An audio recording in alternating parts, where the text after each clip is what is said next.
Buenas tardes. En primer lugar, me gustaría dar las gracias a Carlos y al Ayuntamiento de Moselle por haberme invitado a compartir un poco esta tarde con vosotros. Vamos a ver si la tecnología no nos falla y los instrumentos tampoco, porque tenemos que este calor los vuelve un poquillo locos a veces. ¿Y de qué os voy a hablar? Bueno, pues como decía Carlos, yo soy un especialista. Según otros, yo soy un friki. Según un profesor del conservatorio, friki es igual a especialista. Todos somos frikis de algo, es decir, todos somos expertos de algo, ¿no? Hay al que le gusta el manga, al que le gusta Star Wars o a los que nos gustan los instrumentos, los cacharros que hacen ruido. Y aquí he traído unos pocos de los de mi colección, porque yo, bueno, pues de estas cosas que uno no sabe qué hacer con su vida, dice, pues voy a tocar algún instrumento en el conservatorio, pero de los raros, ¿no? Porque el violín y eso lo toca todo el mundo, pues algo que no toque todo el mundo. Entonces yo me especialicé en la cuerda pulsada del Renacimiento y el Barroco, que yo he traído aquí dos instrumentos, pero hay una familia muy grande. Y se supone que el mismo músico era capaz de tocar todos. Luego también, cuando acabé, pues dije, otro cacharro que se parezca a la viola gamba. Esta la tenemos por aquí. Y como no tenía bastante, y quería quitarme el trombo infantil de la flauta, pues luego estudié flauta. Y mientras tanto, pues zanfona. Y luego el niquelarpa y así. O sea, esto es como un vicio de los instrumentos y aprender a tocarlos. Y luego la música. Bueno, me pedía Carlos una sesión un poco académica. Yo creo que es un poco más distendida, la podemos hacer quizá. Y si luego tenéis alguna pregunta, pues no sé si es mejor dejarlo ya para el final, porque a lo mejor la aclaro por el camino. O luego si queréis acercaros a ver los instrumentos al final, o alguna duda que tengáis, pues podemos resolverlo. ¿Vale? Entonces, pues nada, otra cosa. Me han dicho que aquí tenéis por costumbre cenar. Entonces, que no hable demasiado, porque yo puedo empezar y a las 10 seguiríamos. Entonces voy a cortar más o menos a las 9, 9 menos cuarto, ¿no? Que nos dé salir a cumplir las obligaciones. Entonces, voy a explicar algunas cosillas, voy a tocar algún instrumento, a lo mejor no todos, porque si no, yo os digo, podemos estar mucho rato. Y bueno, para empezar, os he puesto aquí música e instrumentos del Renacimiento. ¿Qué es el Renacimiento? Pues es una buena pregunta para empezar, porque según el arte en la que nos fijemos, pues el Renacimiento, todos estamos de acuerdo que es volver a nacer esa cultura clásica de los antiguos, pero no llega a todos los sitios a la vez. Es decir, en Italia ocurre en una época, en Alemania ocurre en otra, en España ocurre en otra, en fin.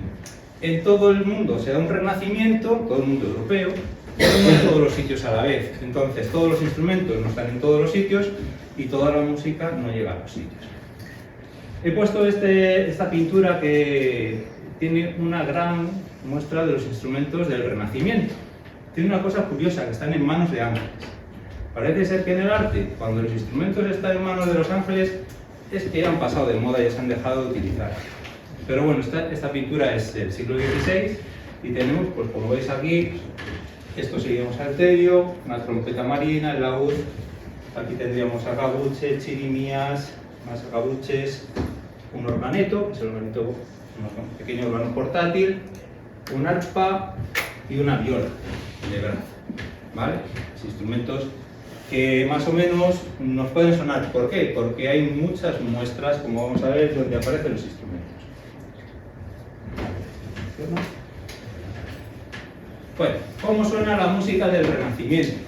Pues ya sabéis que el paso de la Edad Media al Renacimiento pasa por una cosa social, y es que el feudalismo cae, porque surge una nueva clase social, que eran los burgueses, la burguesía, ¿no? Gente que tenía oficios liberales, que empieza a coger dinero, y que los nobles, como solo gastan dinero, ¿no? Tienen que mantener sus palacios, tienen que mantener sus ejércitos. Oye, ven que hay una guerra, mantén a tus ejércitos, pierdes dinero, tienes rentas, pero los burgueses no, los burgueses trabajaban, ganaban tierras, cogían palacios cada vez más grandes, tenían mejores nombres y querían compararse a los nobles. Los nobles querían dinero, los burgueses ganaban. Entonces, eso por un lado, eso en lo político. Pero en lo cultural se da el fenómeno del humanismo. ¿Qué pasa? Que ya Dios deja de ser el centro del universo para ser el hombre. Entonces, los artistas empiezan a retratar al hombre y buscan la belleza y que las obras de arte sean agradables a los sentidos. Tanto la pintura como la escultura como la música.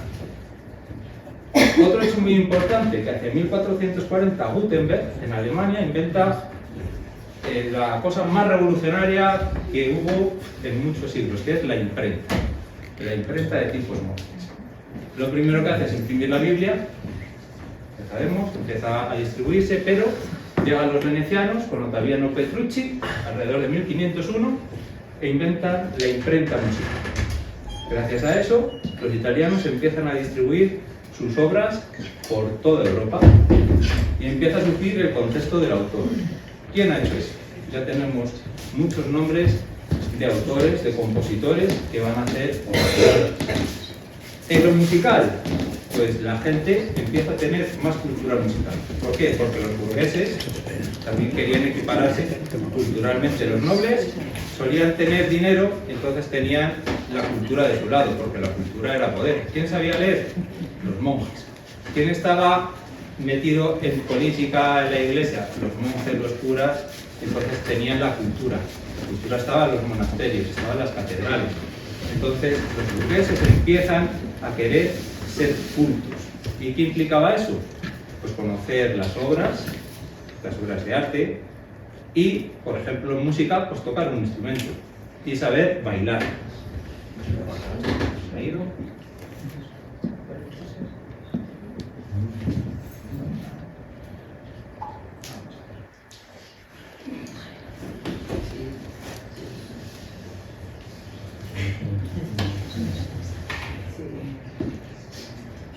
Ahí está. Vamos a dejarlo quieto aquí, por si acaso.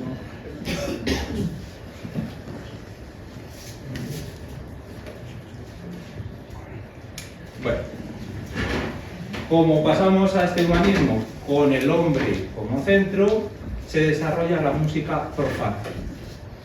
Esa música que sale fuera de la iglesia, que pertenece al pueblo y que los burgueses, como tienen dinero, van a producir y van a ser mecenas de artistas. Les van a decir, oye, tengo aquí una capilla musical, hazme música para que me toquen algo, no solo en la misa, sino después en el banquete. Entonces surge más música profana. Oye, los banquetes después tenemos que hacer fiestas, unas dancitas por ahí, tenemos que entretenernos. ¿Y qué pasa? Pues que los músicos tienen que profesionalizarse. ¿Por qué? Porque cada vez la música es más complicada. Entonces ya no es que sea una cosa así sencilla, surgen cada vez más instrumentos y entonces, claro, el músico profesional que se gana así su dinerito trabajando en las capillas de las iglesias y en las capillas de los palacios, pues tiene que aprender a tocar muchos instrumentos. Bueno, aquí tenemos un cuadro flamenco desde 1530 que tenemos pues algunos de los instrumentos que se tocan en esta época, el laúd, que veremos, y eso sería el traverso, el antecesor de la flauta travesera. Y aquí esta chica pues es la cantante. Todos tenemos ahí a la vista el libro de partituras y ella tiene el suyo. Importante. Y aquí tenemos a vuestro paisano Juan de Lencina, por contextualizar un poco este periodo. Juan de Lencina, pues bueno, según la fuente que leas, dicen que si era de aquí o que si nació en Salamanca, en la calle de las Mazas. Su padre era zapatero, un burgués, y estudió Derecho en la Universidad de Salamanca, donde su hermano era catedrático de música. Entonces, posiblemente su formación musical ya venía de mano de su hermano. Fue capellán de coro en la catedral y hacia 1490 cambia su apellido, José Hermosilla, por Juan de Lencina. No se sabe por qué. Para mí que alguna lió, porque si no el cambio de apellido era muy raro, además teniendo un hermano catedrático en la universidad. Entre 1492 y 1497, que está en la corte del duque de Alba, pues es cuando hace su mayor producción de obras. Ya sabéis que es el padre del teatro musical español, ¿no? Y entonces tenemos las églogas famosas, el cancionero de 1496 de Juan de Lencina, y para la corte pues compone festejos, comedias y música. En 1500 se marcha a Roma, porque empieza a decir, aquí yo necesito que me surtan el bolsillo y necesito conseguir prebendas. ¿Prebendas de quién? Pues estaba un papa español, él pasa por varios papas allí, logra prebendas, logra beneficios y se viene al final a Salamanca, bueno, está un tiempo entre Málaga, Salamanca y demás. Salamanca de la narración de Cantor, es decir, que bueno, cobraba prebendas, y luego en 1523, perdón, está todavía yendo a Roma, se vuelve, se va a León de prior a la catedral y allí fallece en 1529. En 1534 lo traen a Salamanca porque él dejó en su testamento posteriormente escrito que quería ser enterrado. Bueno, ¿por qué os contextualizo un poco esto? Porque la música instrumental del Renacimiento va a tener su máximo desarrollo en el siglo XVI, un poco con, precisamente cuando Juan de la Encina deja un poco de lado su actividad compositiva. Bueno, vamos a hablar ahora un poquito de música. La música instrumental, aquella que no se canta, que tocan los instrumentos. Tenemos, por así decir, en esta época 4 tipos distintos. Las que derivan de canciones que, según el país, pues tenían un nombre.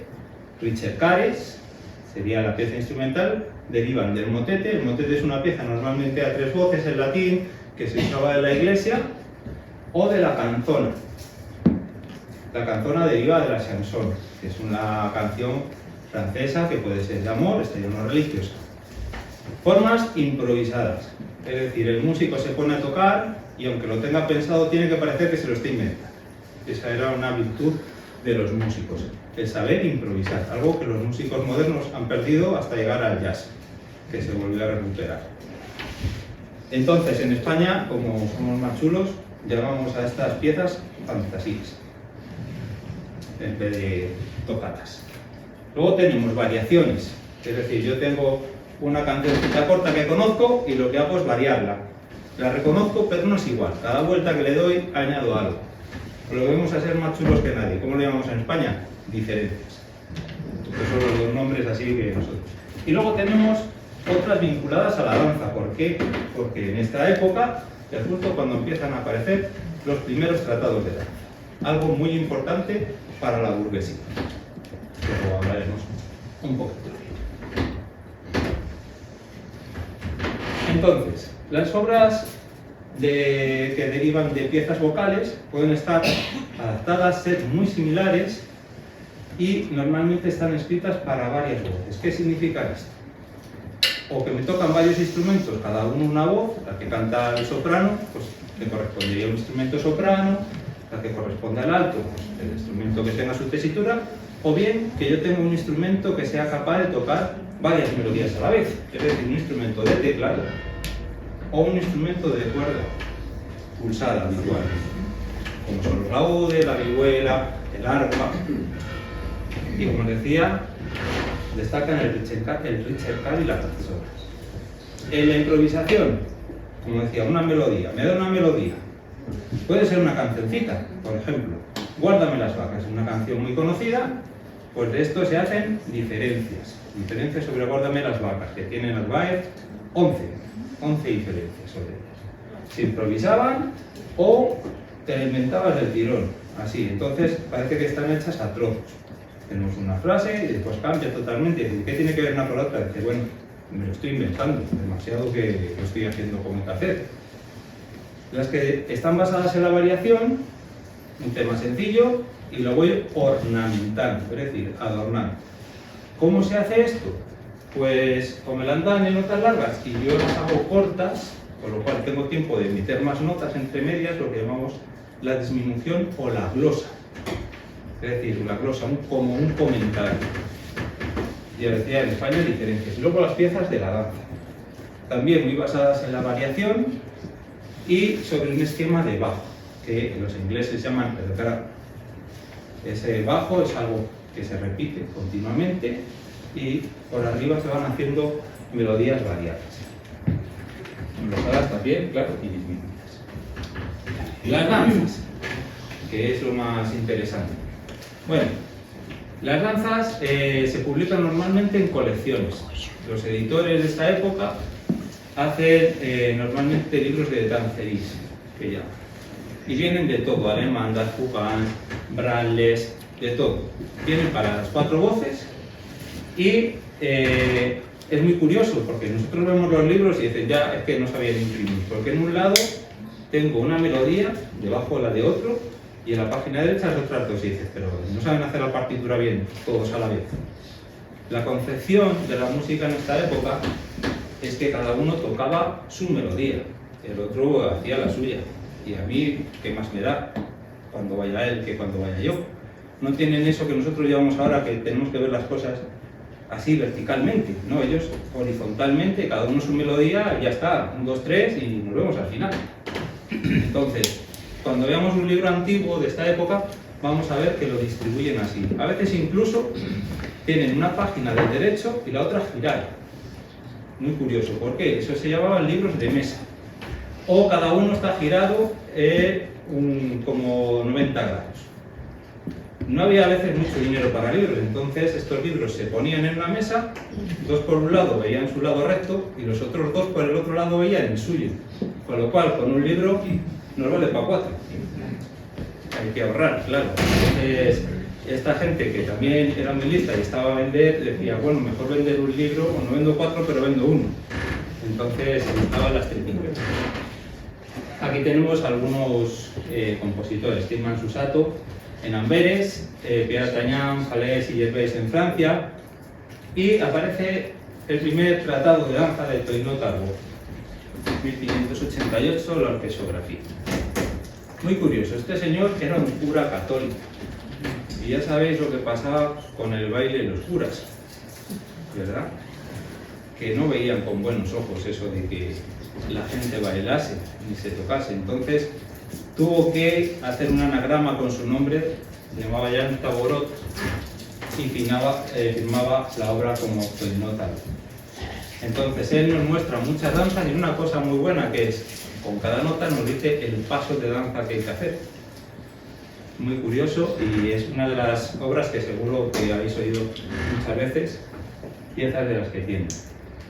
Y hablando más y más de danzas sueltas, pues tenemos muchas. Y luego, una cosa muy curiosa, es que en el Renacimiento las danzas se hacían en pares.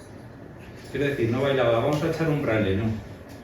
Hay que echar 2 o 3. Se organizan en suites, que se llama, eso luego ya pasó al siglo siguiente, al barroco y demás, pero si no, se hacían en pares. ¿Por qué? Porque el baile era una demostración. En el Tratado de Orquesografía está curioso de leer porque lo hacen como un diálogo.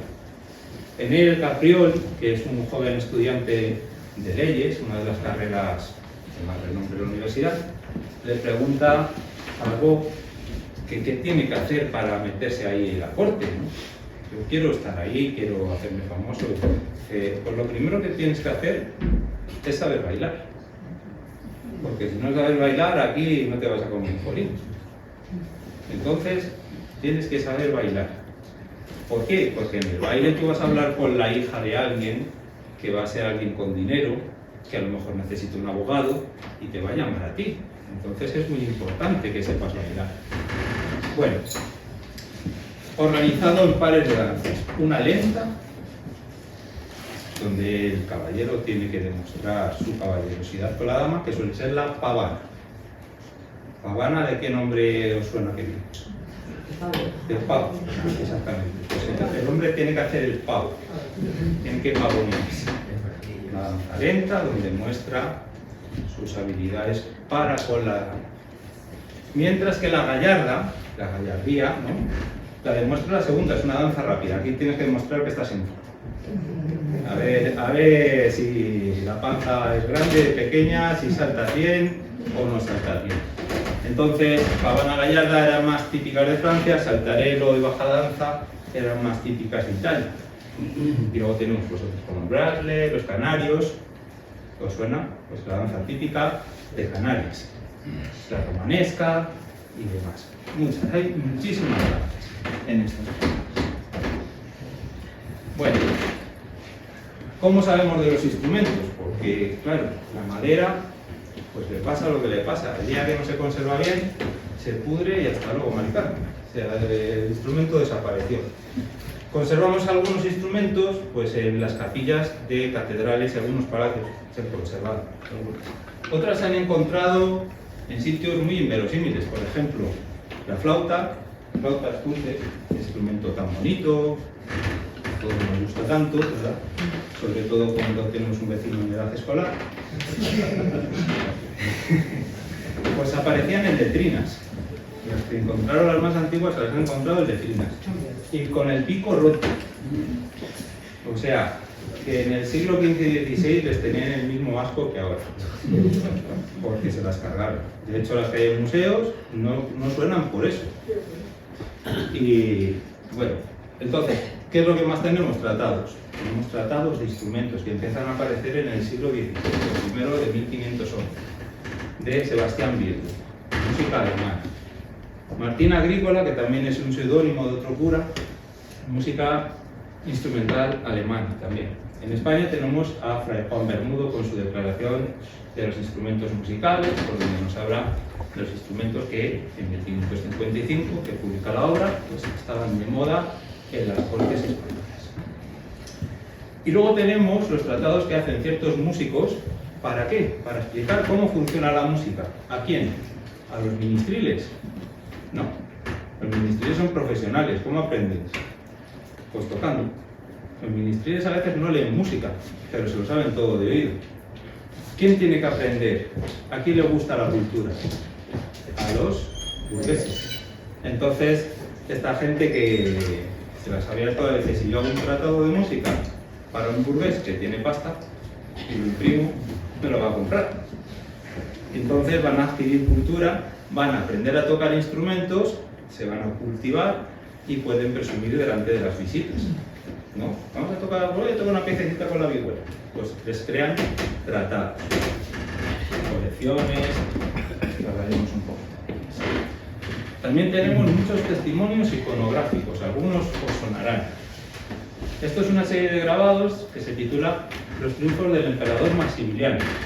Por lo visto, cuando el emperador Maximiliano es coronado, pues hacen una procesión llena de carrozas de músicos. Entonces tienen muchos grabados, aquí aparecen los laudistas, gambistas, que no se distinguen muy bien, pero hay pues flauta de 3 agujeros con un tamboril, aquí tenemos varios laudistas, una viola y demás.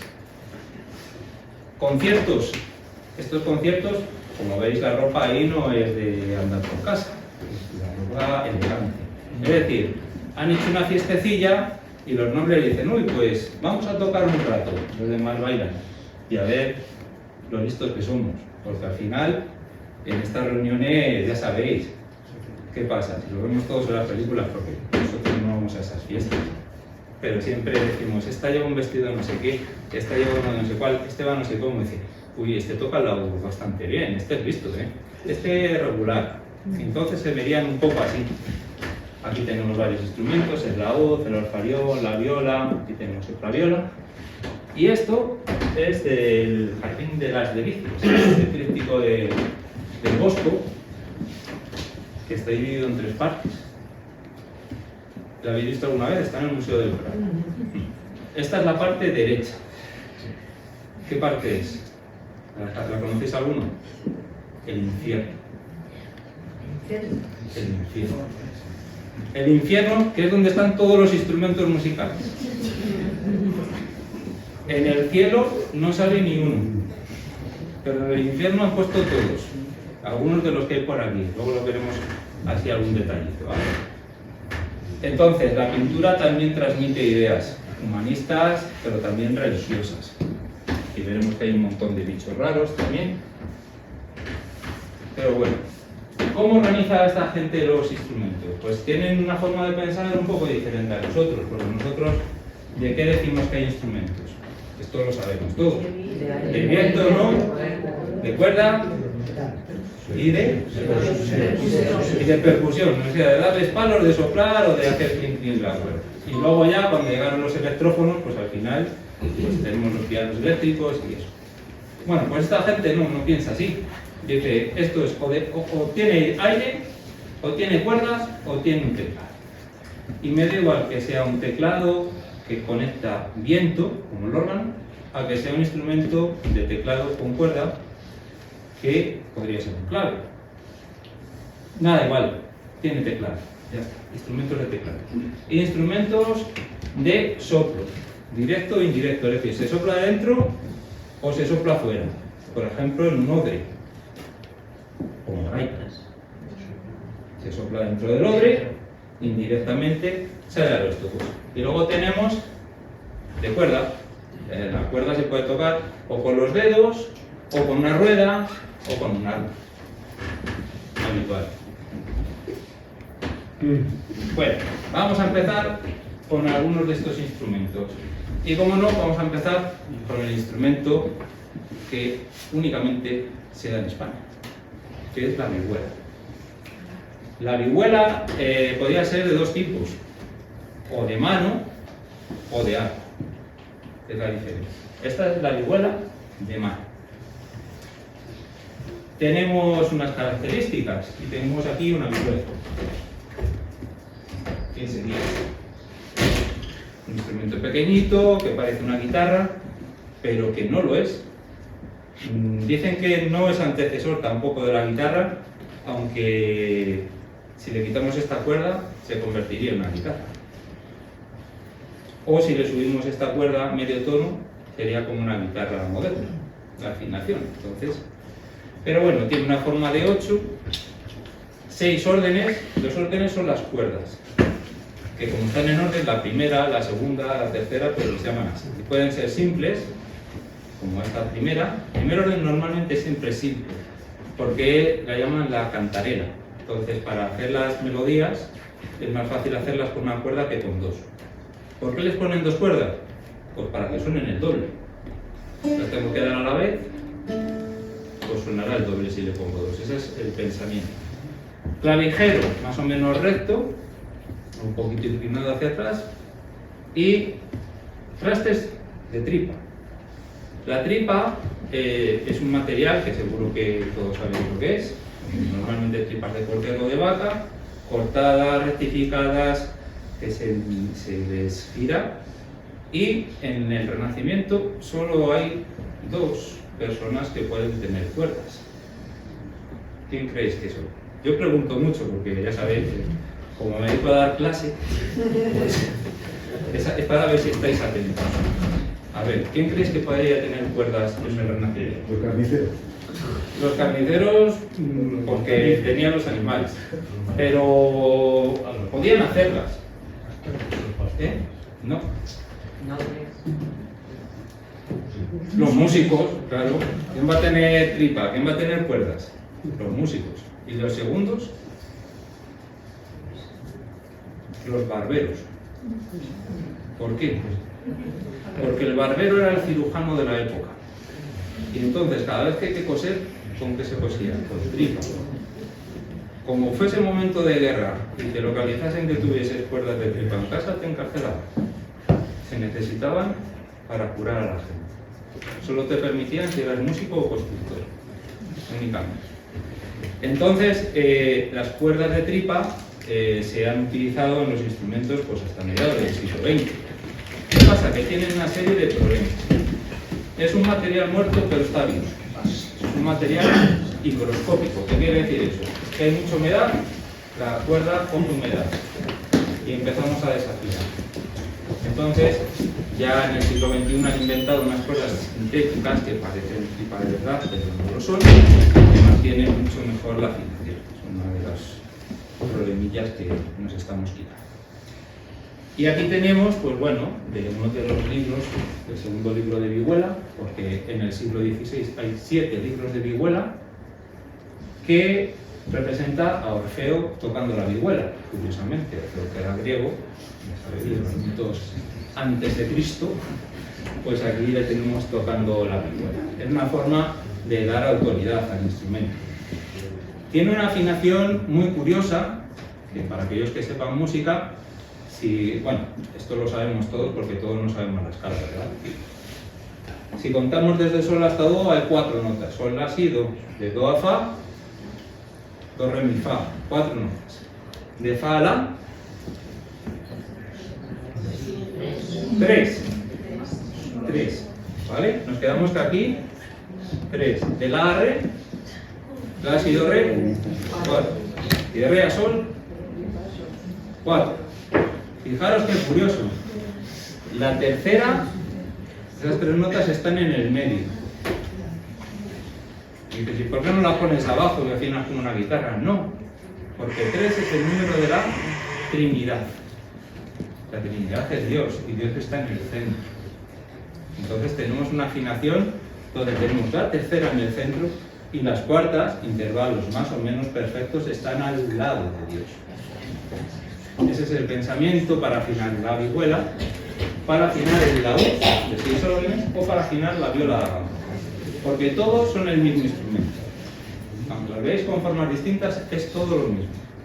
Vihuela de mano, vihuela de arco y vihuela ¿de quién? De los árabes. Siempre se ha dicho, en España la vihuela. ¿Por qué? Porque lo era de los árabes. Y aquí estamos a palos con ellos. En España no se tocaba el laúd. El ud, que significa instrumento de madera, ha venido con los árabes que nos invadieron. Mentira, eso se lo han inventado.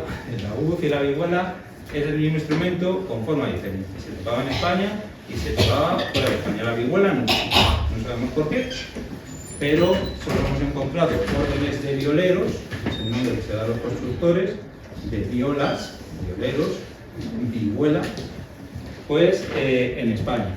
Entonces, ¿a quién se asocia? A la nobleza, un instrumento de los nobles. De hecho, la gente que compuso las obras de vihuela eran curas, algunos estaban asociados a la corte de Carlos V, por ejemplo, Narváez. Narváez era un sacerdote sevillano que era el vihuelista de cámara de Carlos V. El hombre no se dormía si no le tocaba la canción del emperador. Una canción que era Mille Regres de Tristan Desprez, mediados entre el siglo XV y el XVI, y Carlos V no dormía si su vihuelista no le tocaba la canción. En fin, no sabemos si es verdad. Bueno, estaba asociada a las cortes españolas, a músicos profesionales y aficionados cultos. Estos, que se me ha ido el nombre ahora, estos burgueses, ¿verdad? Y fijaros, esta vihuela, que está en el Museo Jacques Mandré, no es una vihuela que costase 4 maravedíes, ¿verdad? Tiene muchos dibujos, tiene muchos lazos, los lazos que tenemos aquí. Entonces es un instrumento, ya sabéis, para decir, tengo pasta, puedo pagarlo y queda muy bien en la pared. Por eso se han conservado. Los instrumentos de batalla pues duraban poco. ¿Por qué? Costaban poco, se hacían rápido, se rompía, oye, dame otro nuevo que mañana tengo concierto. Y así. Bueno, como os decía, 7 libros de vihuela, ahí tenemos las fechas, 1566 es el primero, Luis de Milán, que trabajó para el rey de Valencia, estuvo en Sicilia y entonces es el único que escribe, ahora vamos a ver cómo se escribe esta música y entenderéis esto de los burgueses que querían aprender, en una forma que llaman tablatura napolitana, por esta razón. Y el resto lo escriben en lo que se llama la tablatura italiana. Tenemos a Luis de Narváez, que es el que comentaba que es el vihuelista del emperador, Alonso de Mudarra, Enrique de Valderábano, de Valladolid, por ejemplo, Diego Pizarro de Salamanca y demás. Tenemos unos cuantos ahí, van introduciendo nuevos instrumentos, la guitarra, por ejemplo. Tenemos guitarra en el Renacimiento, sí, una guitarra en vez de 6 sería una guitarra de 4 órdenes, más pequeñita, y una guitarra de 5, y ya pasaríamos a las 6, poquito a poco. Y ahora, ese instrumento que dicen que tocaban los árabes solamente, yo os digo que es el instrumento más extendido en toda Europa, el laúd. El laúd es lo mismo que la vihuela, pues es este instrumento. forma de almendra o de pera. La parte trasera está hecha o con muchas piezas o con menos, depende. Esto es la construcción, claro, más piezas, pues más difícil de hacer, más dinerito, y con el clavijero doblado hacia atrás. ¿Por qué? Porque es una forma de ayudar a la tensión, a que el instrumento tenga mucha tensión aquí, pero muy poca en las cuerdas, que hacen instrumentos muy blanditos. Y entonces, diferencias, pues este tiene 8 órdenes, llegan a tener hasta 14. ¿Por qué? Porque necesito hacer notas más graves. Es una de las cosas que con el paso del tiempo les gusta decir, oye, está bien, hay que cantar, pero el bajo tiene que cantar más bajo. Y entonces le hacen un mástil que sale así, y llegamos a tener instrumentos por de 1,80 m. Muy divertido de tocar, ir por la calle con ellos, les gustaba antes sacarlos. Yo no tocaba ese instrumento porque iba por la calle pues a la manta con la funda que parecía que iba una cucharilla. Es una cuchara tamaño convención de caníbales. Entonces todo el mundo me miraba. Y dije, no, prefiero tocar los instrumentos pequeños. El laúd, ¿en qué se diferencia de la vihuela? Bueno, esta forma de caja, pues es lo mismo. Pues sí, pues yo puedo tocar el repertorio del laúd de la vihuela indiferentemente mientras tenga el número de cuerdas que me pide. Pero siempre optamos por el laúd. Esto no se lo digáis. ¿Por qué? Porque se notan menos los fallos. Al tener esta forma, el sonido no es tan claro, se emborrona más, se mezcla más entre sí, entonces los fallos se notan menos. Y también porque el repertorio para el laúd es más agradecido tocarlo en el laúd que en la vihuela. Yo, como soy valiente, a lo mejor me atrevo a tocar algo de laúd en vihuela. Pero bueno. Lo mismo, afinación por cuartas, si tenemos 6 órdenes, la tercera en medio, por las razones que os explico, también se escribe con tablaturas. La mayor parte son tablaturas italianas, como la vihuela, o tablaturas francesas, que donde más se utilizaban esto es gracioso, era en Inglaterra, la francesa, pero bueno. Compositores famosos en Italia, Francesco Canova da Milano, el divino, muy reconocido, John Dowland en Inglaterra, un señor con muchas depresiones, siempre escribía cosas de lágrimas. Hans Neusiedler en Alemania, por ejemplo, Albert Ritter en Francia, es decir, es un instrumento muy extendido. Aquí un poco la evolución de los modelos. O si veis alguno que se parece, le dices, pero este es más grande o tiene más cuerdas, pues lo que les pasa es esto. A finales del siglo XV, 5 o 6, esos que vemos que parecen más antiguos, que ya vienen de la Edad Media.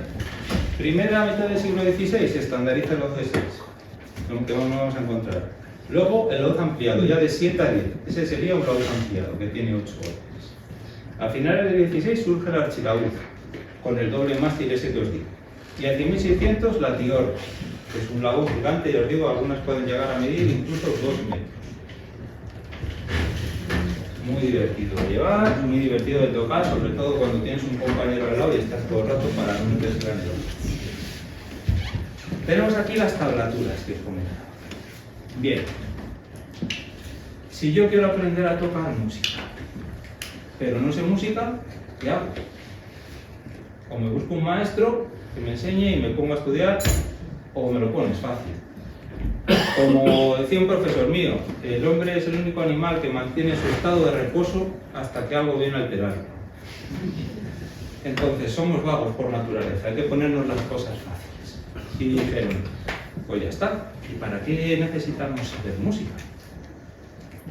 Pues para nada. ¿Por qué? Si os fijáis, aquí tenemos una serie de divisiones en el mástil que se llaman trastes. Traste 0 sería la cuerda así, al aire.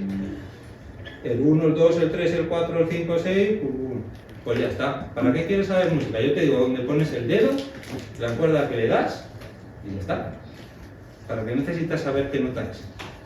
Si yo te digo que pongas un 3 aquí en la primera y un 2 aquí en la cuarta y las toques a la vez, suena bien. Y si le pongo un 0 en la cuarta y ahora te pongo un 2, pues va a sonar bien. ¿Qué más te da que notas? Dice, pues también es verdad. ¿Sabes los números? Sí. ¿Sabes las letras? Sí. Pues venga, en Italia lo hacemos con números. El 0, el número 2 así, que serían esta y esta, con números. Pero los franceses dicen, bueno, nosotros con letras. La A, la B, la C. Problema, uy, la C, la imprenta a veces sale borrosa. Bueno, ponemos una R. ¿Por qué? Porque así no nos confundimos y se borra por abajo. ¿Por qué? La C se borra y la E es similar, pues ya no sabemos si es C o es E. Y ahí sí que puede sonar mal. Ponemos la R. Las letras que se parecen dicen, mira, las quitamos. Entonces la I y la J, pues ponen la J. También porque ya sabéis que en esta época, en el Renacimiento, la I y la J eran la misma, la U y la U era igual. Por lo tanto, al que le han dicho que se llama igual, le han engañado, se llama Juan. Porque si la I es J y la U es U, todo aquello que veáis en el Renacimiento, todas las obras se dedicaban a él. Entonces tú ves que alguien está dedicado al señor Don Juan, te pone el señor Iván. Y es por esa razón, utilizan las mismas letras aquí.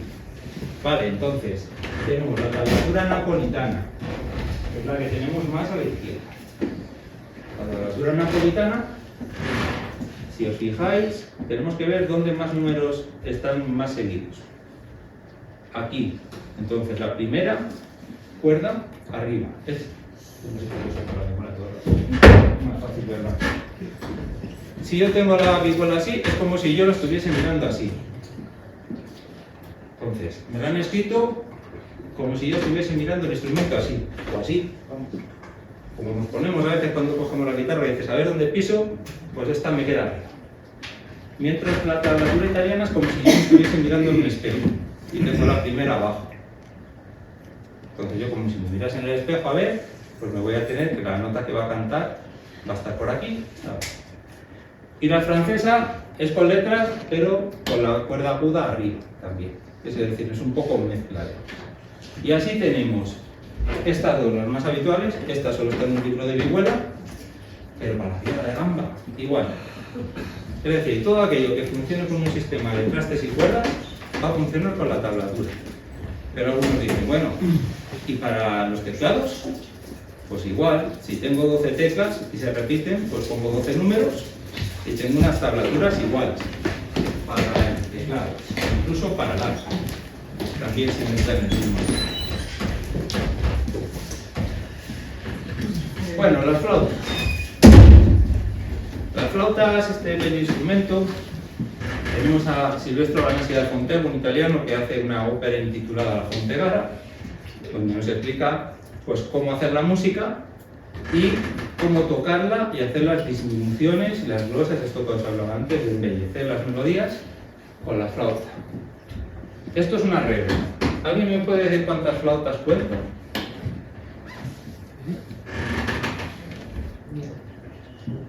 Distintas. Esta sería por delante y por detrás. No sé si aquí sacan 8 o 9. Este sería el contrabajo, el bajo, el tenor, el alto. Estas, ¿veis que van disminuyendo de tamaño? Pues estas luego tienen un orden, según la nota en que están afinadas, la soprano y la sopranino. Entonces, ¿con eso qué podemos hacer? Pues todas las voces humanas, desde las más agudas hasta las más graves. ¿Por qué? Porque aquí solo podemos hacer una nota cada instrumento. Entonces, si queremos hacer una canción donde antes cantaban 4, necesito al menos 4 flautas. Cada uno que pueda dar esas notas que me estaba haciendo el cantante. Como las flautas de este periodo normalmente solo dan unas 14 notas, es decir, más o menos como el rango de voz humana, pues si son muy agudas necesito cambiar de flauta. Entonces hay que buscar la flauta adaptada, por eso tienen. Yo aquí os he traído unas flautas solo. Esta, que es el tenor. La flauta tenor. Curiosidad de las flautas renacentistas, o están hechas una pieza o en dos. Esto sería la flauta. Lo malo es que cuando vas con el bajo, pues parece que llevas una escopeta también. Estos instrumentos no se pueden desmontar, las barrocas sí, ya estarían en 3 partes. Aquí, esto es muy curioso, esta flauta tenor lo tiene, tenemos esto, que es una llave. porque estos instrumentos, fijaros todo lo que hay que abrir los dedos. No llegaría allá abajo de ninguna manera. Me ponen una llave y dentro está. Para proteger y que salga sonido, le ponen la fontanela, que es esta parte. Solo aparecen las flautas e instrumentos similares a la flauta renacentistas.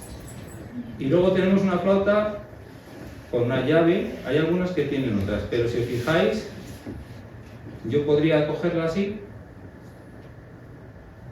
y tapar con el dedo izquierdo. Es decir, no es como las flautas de ahora, que son paliestros todas. En la época, daba igual que fuese diestro que zurdo, que lo que hacían era ponerte una llave que utilizabas con el dedo, con el que mejor te fuese. ¿Vale? El tenor. Tendríamos el alto. ¿Veis? Este ya es sin fontanela, ya llega a los dedos mejor, también en dos partes. Eso nos permite que si necesitamos un instrumento más grave, pues le cambiamos el cuerpo, le ponemos otro un poquito más largo, más corto y ya está. ¿Por qué es necesario eso?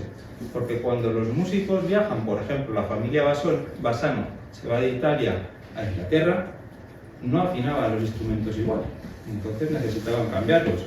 Lo más difícil de una flauta de hacer siempre es la boquilla. Entonces, hacemos la parte esta rápidamente, que es un cilindro un poquito más ancho, se taladran los agujeros, se ajusta y rápidamente tenemos una flauta nueva. La afinación, pues también cambia. Instrumentos con mucha potencia sonora. Las flautas soprano. Y esta sería la flauta soprano. Como veis, muy sencillita, mucho sonido también. Las flautas han evolucionado pues hasta el siglo XXI. De hecho, en el siglo... Perdón, que me emociono, no tengo la línea.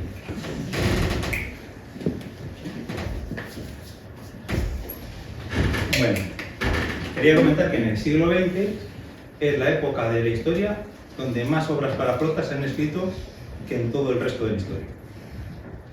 O sea que es un instrumento que ha llegado a nuestros días. De hecho, esto sería la flauta Ganassi. ¿Recordáis ese nombre que os he dicho?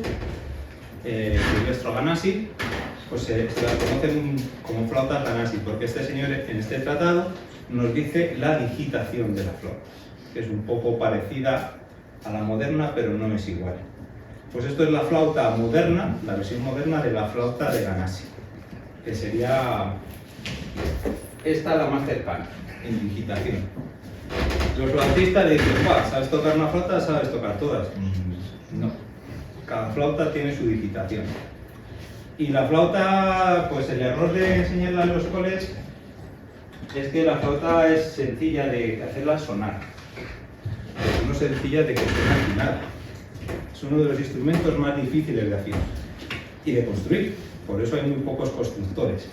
Y por eso, si invertís en flautas, vais a tener una buena jubilación luego. No os digo los precios porque luego con pincháis a la salida y me las quitáis. Bueno, luego tocaremos un poco. La viola da gamba, que es este instrumento que, como os decía, viene de la vihuela de arco, unos instrumentos un poco rarunos. Aquí tenemos el cuadro de las bodas de Caná de Tiziano, donde veis que son un poco distintos. Esta sería una viola tenor, pero veis que la forma es un poco distinta. Esta sería la gamba abajo, esta es otro tenor.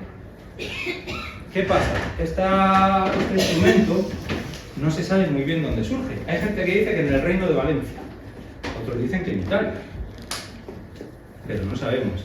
De nuevo aquí tenemos al señor Silvestro Ganassi haciéndonos métodos de viola da gamba, la régola rubertina y las lecciones se cortan. Incluye unos ricercares para que practiques el manípulo, la mano del arco, hay que coger destreza la manita. Pero aquí tenemos al señor Diego Ortiz, de Toledo, que imprime en Roma en 1553 su Tratado de Glosas, un libro para enseñarnos a hacer las glosas y las disminuciones aplicados a la viola da gamba. ¿Le veis la cara? ¿Le veis en el cuadro?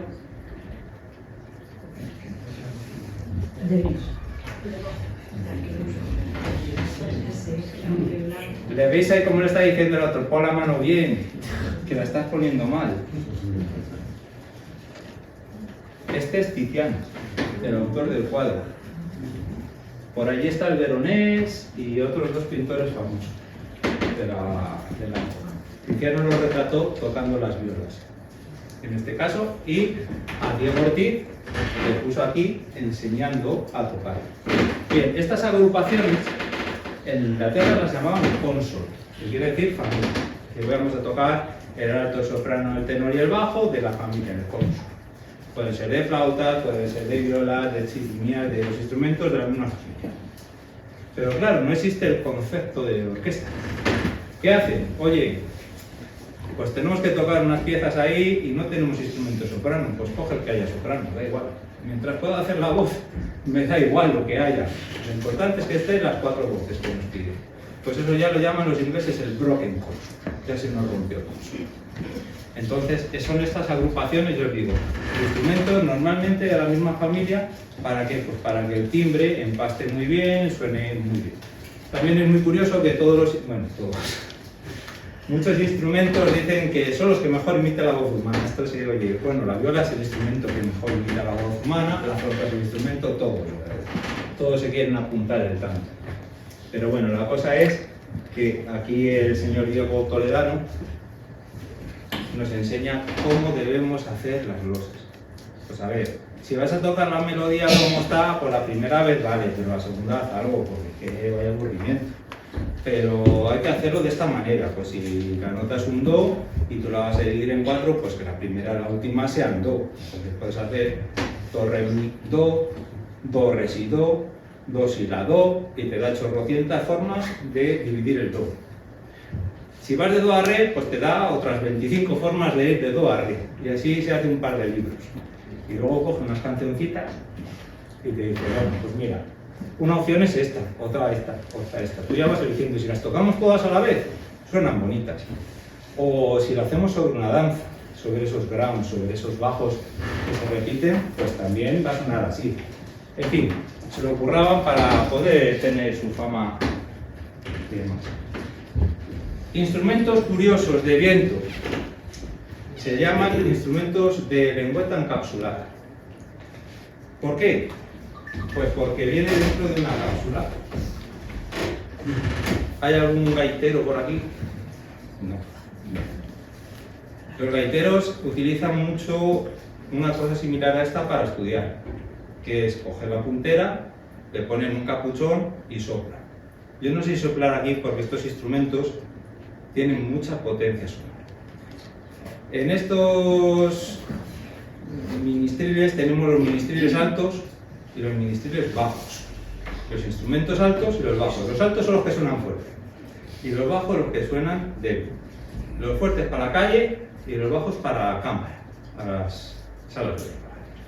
Entonces, esto es un Rasfein, silbato en alemán, y suena como un dolor. Normal que el Bosco lo pusiese en los infiernos, porque yo no voy a tocar nada, solo lo soplo un poco a ver si...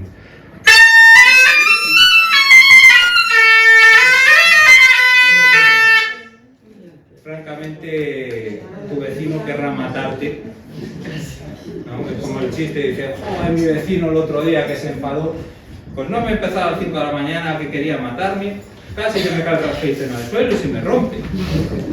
Claro, normal.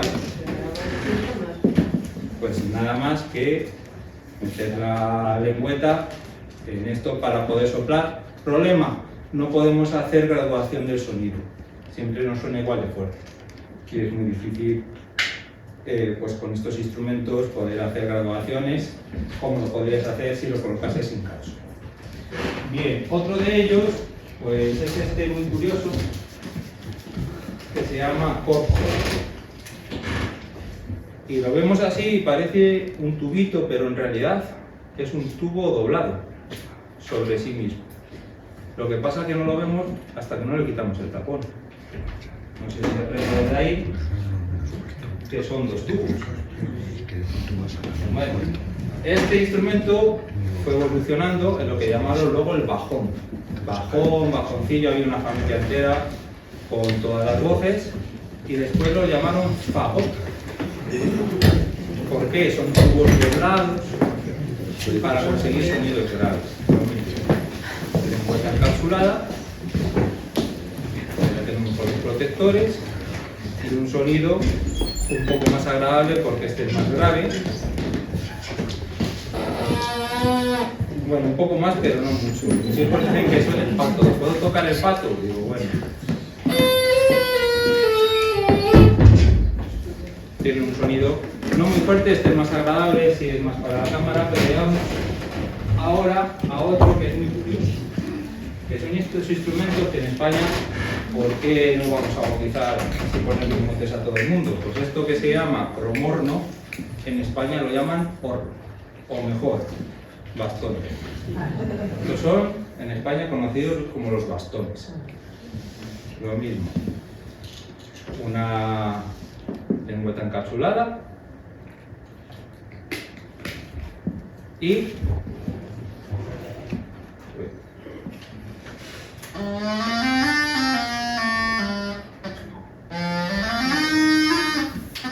este tiene algún fallo porque lo compré hace poco y no me ha dado tiempo a poner la punta. Pero tienen una cosa, y es que más o menos tienen la licitación de la flauta de pico, por tanto, sabías tocar uno, tocabas todos. Oye, que hay bolo que tenemos que ir a acompañar a las autoridades desde la iglesia al ayuntamiento. Necesitamos grupo.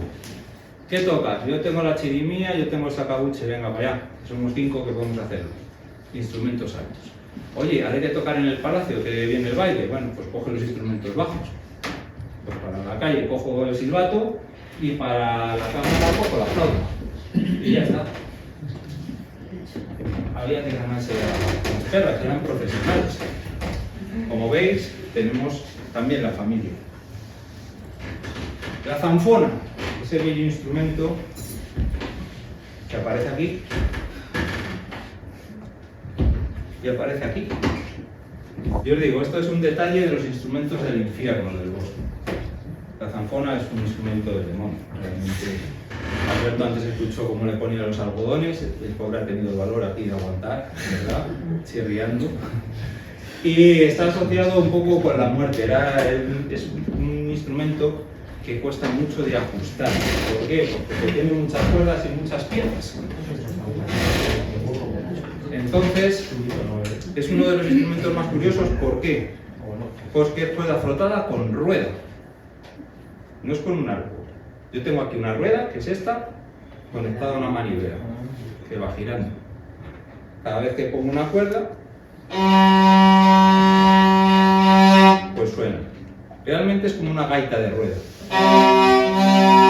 Luego os hago una pequeña demostración, pero bueno, tienen unas cuerdas que hacen la nota grave, tienen otras cuerdas que hacen la melodía, accionamos con un teclado. Aquí está el secreto, no son más que piececitas que tocan la cuerda y la acortan. Instrumento que funciona por gravedad. Es decir, yo pulso la tecla, no necesito más, caerá.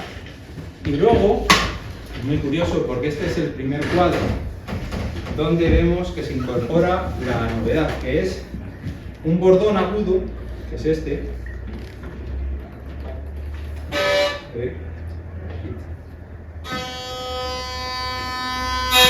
pero que hace ritmo.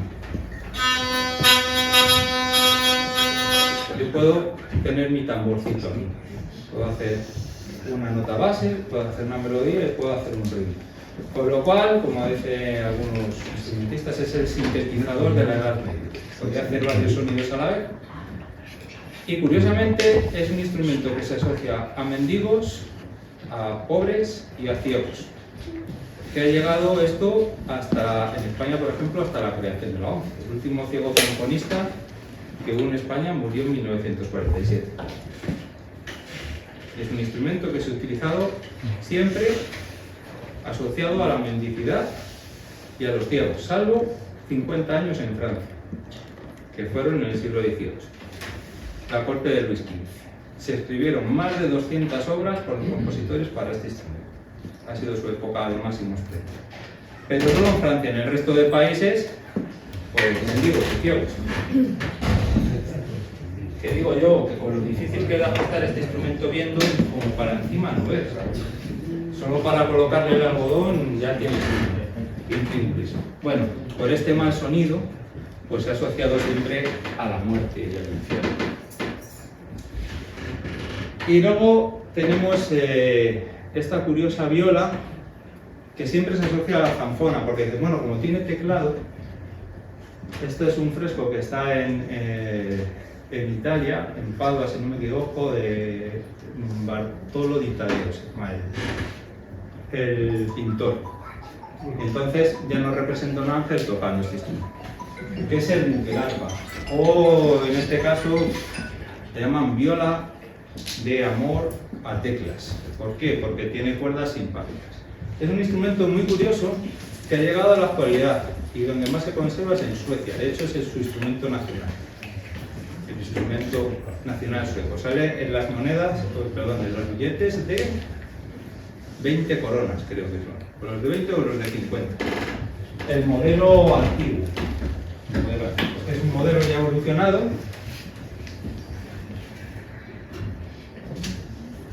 Que también es un teclado para cada cuerda y muchas cuerdas simpáticas. Entonces es un instrumento perfecto para interpretar música del Renacimiento. Se adapta perfectamente por su afinación y la distribución de cuerdas, se adapta perfectamente para tocar cualquier música renacentista. Y como tenemos mucha extensión, pues podemos hacer consort igualmente. Entonces, estos son un poco los instrumentos que yo os quería mostrar. Bueno, aquí tenemos la zanfona. Aquí tendríamos una zanfona, pero sin teclado, o sea, una viola con rueda, simplemente. Y aquí tendríamos lo llaman Mora-arpa, porque la más antigua se ha encontrado en una ciudad de Suecia que se llama Mora. Entonces, arpa en sueco significa instrumento de cuerdas, en general. Y bueno, otros instrumentos, los cuernos, las campanas y demás. Esto aparece en un tratado que no os he mencionado, que se llama Syntagma Musicum. En su segundo libro, el Theatrum Instrumentorum, Michel Pretorius pone todos los instrumentos, lo publica en 1619 en Montfort. Entonces se supone que son instrumentos alemanes, pero son del Renacimiento. Como os digo, no llega al barroco. Nos dicen un día, oye, hoy acabó el Renacimiento, que vamos a estrenar la primera ópera, ya somos barrocos. No, por ejemplo, en España no hubo nunca un barroco. Tuvimos un Renacimiento que duró casi hasta el siglo XVIII. En Italia llegó primero el barroco, pero en Alemania tardó más en llegar. Entonces, todas estas láminas, que las podéis ver en internet, nos están mencionando los instrumentos del Renacimiento que se estaban dando en Alemania en esta época. Bueno, aquí acaba la presentación y ahora mi idea era tocar algunas piececillas para que oigáis las sonoridades. Y no sé por dónde empezar, si por la vihuela quizá. Pues vamos a intentar. A ver si nos ha desafinado mucho.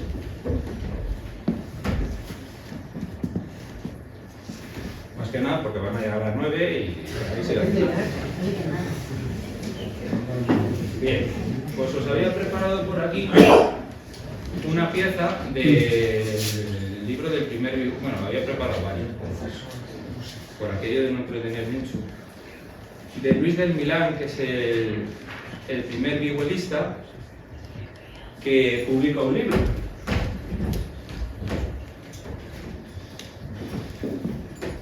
Y como os decía antes, había trabajado en la corte de Sicilia y Nápoles, entonces se escribían tablaturas napolitanas. Y su libro es de fantasías, de esas piezas improvisadas. Entonces, se puede tocar la fantasía número 1, que es...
¿Queréis otra o pasamos a otro instrumento? Digo... ¿Qué de instrumentos?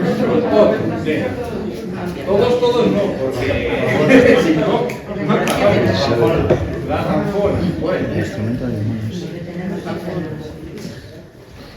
La zanfona.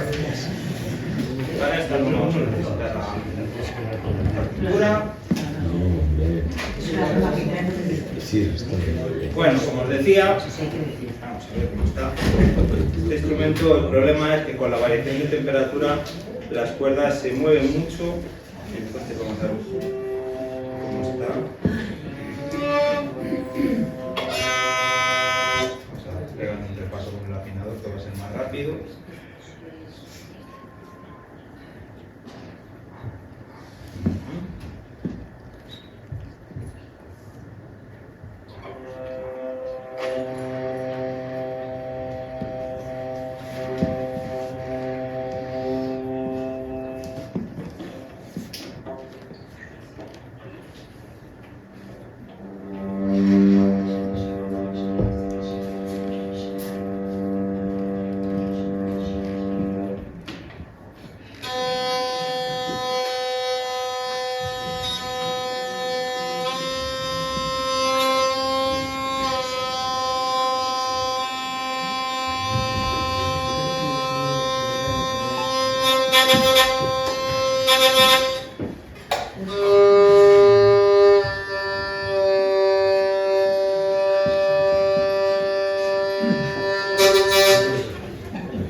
Va, pues ya está. Vamos a ver. Es un poco desagradable. Se han bajado las cuerdas, entonces oiréis que chirría mucho.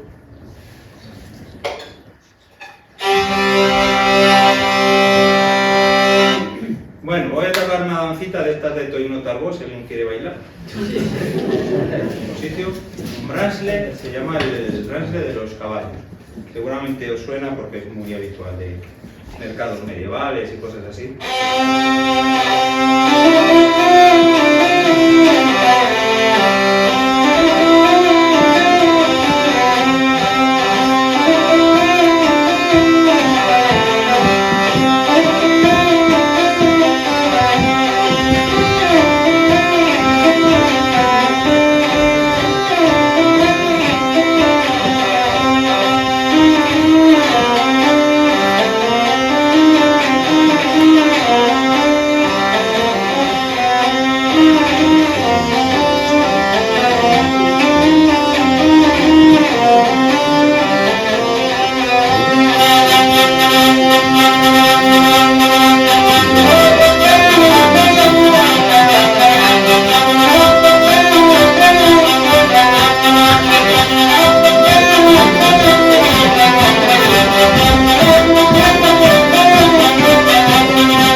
en el sonido. Muy bonita esa. La viola. Nota pequeña tiene que ser. Es más desagradable. Bueno, vamos a entonces tocar una canción basadas en formas vocales. Puede pasar. Una de Diego Ortiz, el toledano que escribió, que está basada en una recercada segunda sobre un madrigal muy famoso, que es el madrigal O Felici o Pigné. A ver, bien. Tratado de glosas. Aquí lo tenemos. Recercada sobre el madrigal O Felici. Bueno. Tenemos aquí el arco. Según los tratados renacentistas, el arco se coge en posición de matar, es decir, así. Veréis que los gambistas siempre tocan con la palma hacia arriba y los chelistas con la palma hacia abajo, una de las dos. Entonces, en el Renacimiento, que todavía no estaba muy instaurada la forma de tocar, una de las recomendaciones es coger el arco así, como si fueses a cuchillar, ¿no? Pues cuando ya hay posición para tocar este repertorio, porque se articula mejor las notas, es decir, al hacer las frases pues salen más fácil. Yo me voy a saltar las normas, que para eso están las normas, ¿no? ¿Por qué se llama viola de gamba? Pues en Italia, ya os digo que no se sabe muy bien si este instrumento se inventa en Valencia, en Italia, los italianos dicen que en Italia, el resto dice que en Valencia, pero no se sabe. Y entonces, yo os digo, había vihuelas, que deriva de la palabra viola. Viola quiere decir instrumento con caja y mástil. Luego eso lo han llamado familias de los laúdes. En general, hoy en día, caja y mástil que sobresale se llaman laúdes, en general. No importa que sea una vihuela o lo que sea, un violín, es un laúd. En esta época se llaman violas. Entonces, las violas que se sujetan en el pecho o en el hombro se llaman violas de brazo, porque pones con el brazo, las sujetas a veces en el hombro o contra el pecho. Y las que se ponen entre las piernas, como en italiano hablan raro, pues lo llaman da gamba, de piernas, viola de piernas. No es por el marisco. Tenía un amigo que decía, claro, viola a gamba porque está ahí el tío que parece un langostino. Claro, va a ser eso. Bien, entonces la recercada segunda sobre el madrigal O Felici o Pigné.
pequeña entonces? Sí. Venga, con la flauta pequeña. Con la flauta, bueno, pues como es un instrumento, ya os decía, tiene tantísimo repertorio. ¿No te importa que coja la mediana? Os había pensado, para que veáis que este instrumento, os decía que esta es la evolución, ¿no?, de estas flautas renacentista. Es una flauta del mismo tipo de construcción, pero ya el ejemplar moderno. Era un poco por estas cosas. Os voy a tocar una pieza que no os va a sonar de nada, que se llama Green Sleeves, mangas verdes. Os sonará 150 o 1000 películas que habrá salido, mercados medievales y demás.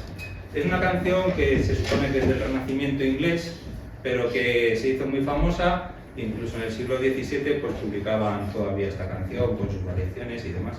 Entonces os voy a tocar una serie de variaciones es una danza realmente, es la romanesca. La romanesca es una danza que en España se llama las vacas, porque la romanesca más famosa se llama Guárdame las vacas. Entonces, lo que haría un músico es tocar el ground, que es el bajo, que nos va a dar la base de la danza. Son como 4 acordes que se repiten y la melodía, que tiene 2 partes muy conocidas, va por encima. Y lo siguiente que hay, pues para como la danza todo el rato con lo mismo sería muy aburrida, pues hace variaciones. Entonces, os voy a tocar el ground un momento, lo que sería el bajo, que va a sonar muy agudo, para que lo guardéis ahí en la mente. Y eso ya lo añadís vosotros, porque claro, algo tendréis que hacer. Bueno, pues empezamos. A ver, vamos a ajustarla primero, que es una cosa...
finalizado esto, me gustaría, antes de quizás tocar el níquel arpa o la sencilla, pues volver a reiterar mi agradecimiento a Carlos por la invitación. Es un placer estar aquí con vosotros, al ayuntamiento, a todos. Espero que no haya sido muy académico, hayáis pasado un rato agradable.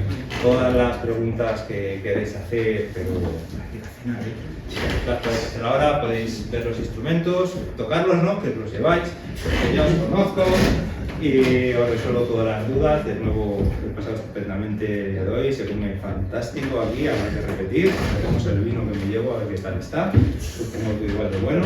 Y nada, como digo siempre, si tenéis amigos concejales o alcaldes que queréis ver esto otra vez, pues les podéis hablar de mí. Muchas gracias.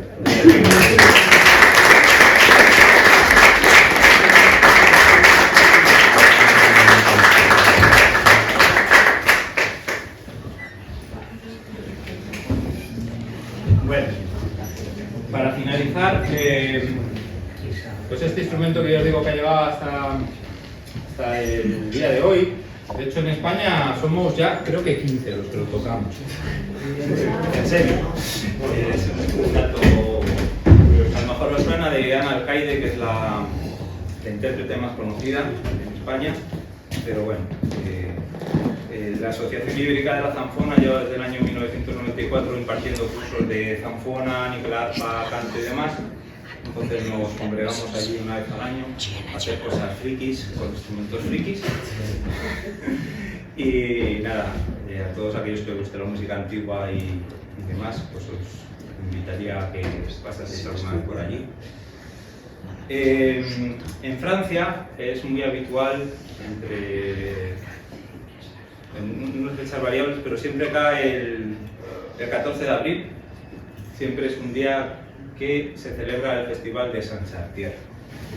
El Festival de Saint-Chartier lleva desde el año 74, reuniendo a la mayor cantidad de constructores de instrumentos antiguos y folk de Europa. Y tristemente ayer anularon el festival. Ya sabéis que tenemos un cambio climático que, no quiera verlo, es que no tiene ojos, pero están a 40 grados y se ha tenido que suspender por primera vez en 35 años debido a esto. Entonces me gustaría tocar una de estas danzas que uno de los grupos que se está despidiendo ya este año, ya 50 años de carrera, un grupo inglés, que fueron de los pioneros en recuperar músicas antiguas de danza, que se llama Blues-Zabela Toques, es el motorway mazurka, la mazurka de la autopista. Es una danza y me gustaría, pues bueno, recuerdo a las veces que he ido a ese festival, pues tocar. Muy bonita, muy bonita. Y de nuevo, el que quiera hablar.